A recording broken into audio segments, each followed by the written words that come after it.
In the US, a recent survey showed that people viewed as wealthy had an average net worth of $2.2 million.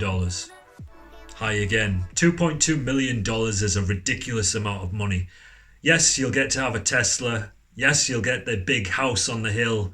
But guess what? You're already rich, and here's why. If you compare having nothing now with having nothing 100 years ago, you'll realise that you're actually far better off than even the richest people in history. To put this into perspective, I'm going to read you a quick quote by Warren Buffett, Buffet, or however you pronounce it. This is from a recent interview.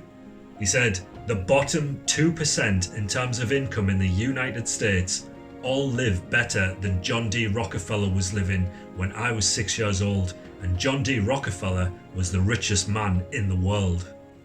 Meanwhile, you're out there complaining about your slow internet or the fact that your wife ate the last chocolate biscuit.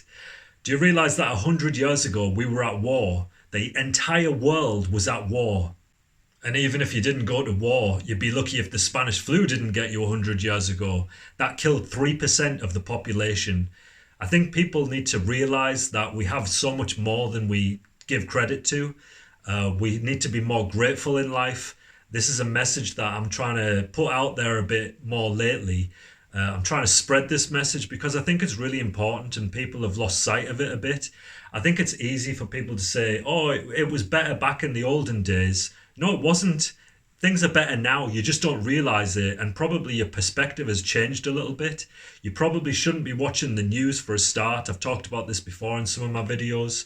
It's just polluting your mind. We have an amazing life right now, and everybody out there should be appreciating it. We have access to miraculous medicine, an abundance of food, amazing technology like we've never had before. You know, at the beginning of this year, I was in the Canary Islands, which by the way is an amazing feat in itself. It's not like my grandfather's generation were able to say, oh, it's a bit cold outside, I'll jump on this $40 flight to a Mediterranean island. Anyway, I was there, and as I was walking to the beach one day, I passed a homeless guy. And in front of him, he had this little pot with some coins in it. And guess what else he had on his knee while I walked past? He had a smartphone where he was watching a live football match. A live football match on this cordless, high-resolution TV. And this guy was homeless.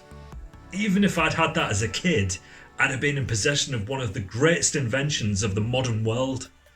Be more appreciative. Stop taking things for granted. The world doesn't owe you. You're very lucky to be alive, in good health, and have good food on your table. Say thank you. Say thank you to the universe. Pray if that's your thing, and remind yourself of it every single day. There's 1 million people out there that won't survive this week. And remember, if all you have is some loose change in a piggy bank, you're still wealthier than 8% of the world's population. See you next time. Ciao.